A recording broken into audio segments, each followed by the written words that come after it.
Hi folks, you're with Tacitus today at your Pushback channel, and thank you for joining this live stream.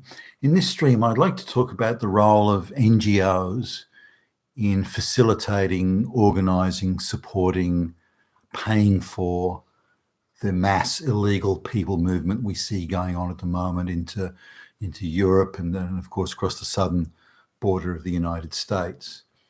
Now, the globalists have got, they control every government, and so the NGOs are playing their part in delivering these peasants to the doorstep, and then the globalist controlled Western governments and then waving them in. And so it's internationally orchestrated, internationally organized, and the NGOs are working and operating hand in glove with the globalist controlled Western government. So I'd just like to sort of talk about the extent of it and just how far-reaching it all is. We may have a vision that there's desperate people coming from these dirt poor countries, and they're leaving their relatives and the village that they've, their ancestors going back 1,000 generations have lived in, and they're just upping one day and go, you know what, I think I'll go to America or England or wherever. Yeah, that's what I'll do. And they pack their meagre belongings and hit the road without even a nickel in their back pocket.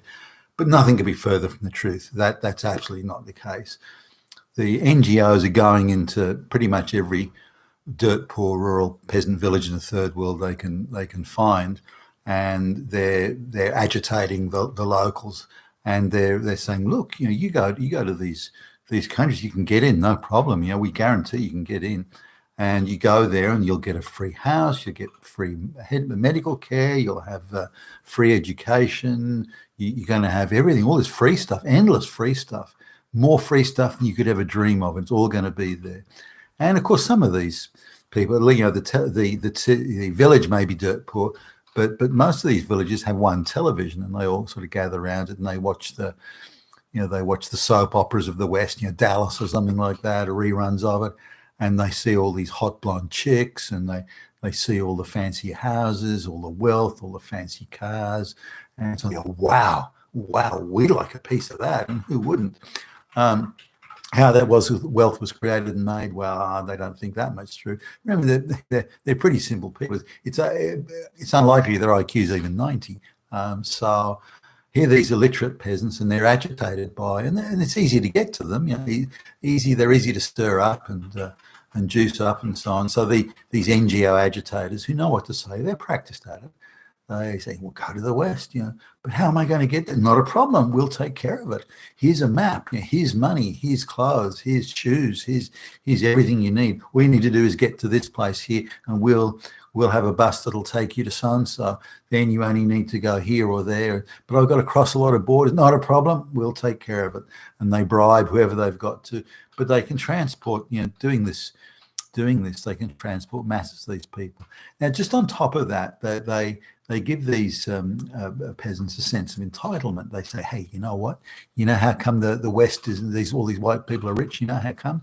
How, says the peasant looking wide-eyed? Because they stole it from you. That's why they're rich. So if you go to the West, you're only taking back what's yours anyway. Wow, holy shit. You mean I can go there and I'm entitled to it? You mean it's mine anyway? Gee whiz, I can't wait to get there. So they transport them around. Now, if you think these illiterate peasants just suddenly get up one day, decide to go, they don't.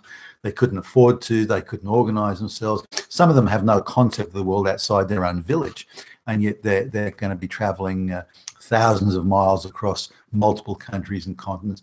Do you think they do that? Some illiterate peasants going to be able to do that? Of course not. So they're assisted all the way along by the NGOs, transport and everything. I mean, how is it, do you think these Haitian folks who gate crashing into the US at the moment, they all seem to be rather well dressed. They all seem to have relatively new clothes. And now if you look at pictures of people in downtown Haiti, they're not anywhere near as well dressed. They don't have those sort of clothes or shoes. They don't look as well fed or anything. So these people are in fact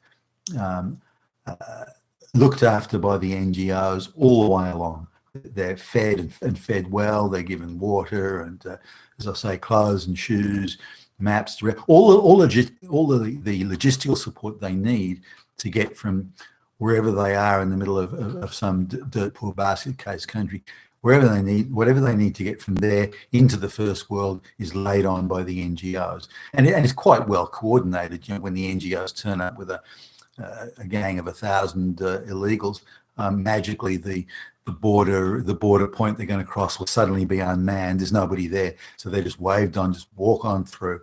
And this is the level of coordination, also the level of corruption, by the way, that's going on. But don't think that any of these people movements are legitimate. It's not.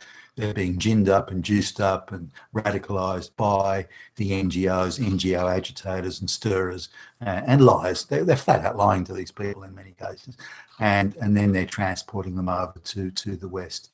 Now you've got to wonder, a lot of these NGOs are receiving backhanded money from the United Nations, and they rave on about, but it's caring and it's sharing, moral duty and all that. These people aren't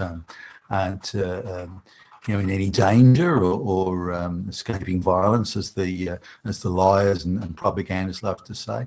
These people are just being told, hey, you can get a shitload of free stuff if you go to the West, and we'll help you get there. No risk, we'll pay for everything. You don't have to put a dime on the table. But I want to bring all my friends too. Not a problem. The more the merrier. Let's fill a busload of you peasant villages, and we'll take you all. Oh, holy shit, this sounds good. But just it would never happen without the NGOs propagandizing, ginning it up, and providing a huge logistical machine to get them along. I mean, do you think all these illegals that are arriving on the British coast in their dinghies? I mean, some of these dinghies are pretty good looking stuff. They wouldn't be cheap. Do you think they pay for that, or they can afford that, or that they arrive with all brand new clothes? And so, of course not. That's all being paid for by the NGOs. Now, there's some things that the Western governments could do. They could say to these NGOs, hey guys, you're breaking the law. We're going to revoke your tax exempt status, and for every illegal that comes in that you're associated with, we're going to fine you $10,000 a head. Now that would stop it overnight. It would stop absolutely overnight. But Western governments, of course, controlled by the globalists, they're not going to stop it. The globalists are directing them to bring in as many peasants as possibly can get there, and that's exactly what they're doing. And they're not going to stop it or obstruct it or even limit it or even slow it down, for that matter. And we had a prime minister in Australia who did put some controls in, such as offshore processing and turning back the boats, and his colleagues all turned on him and got rid of him.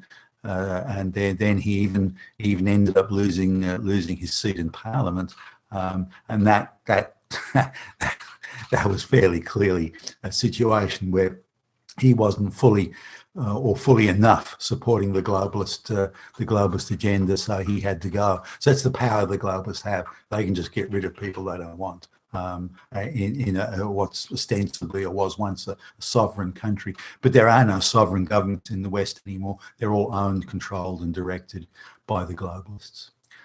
You've been with Tacitus today, your Pushback channel, and thank you for listening.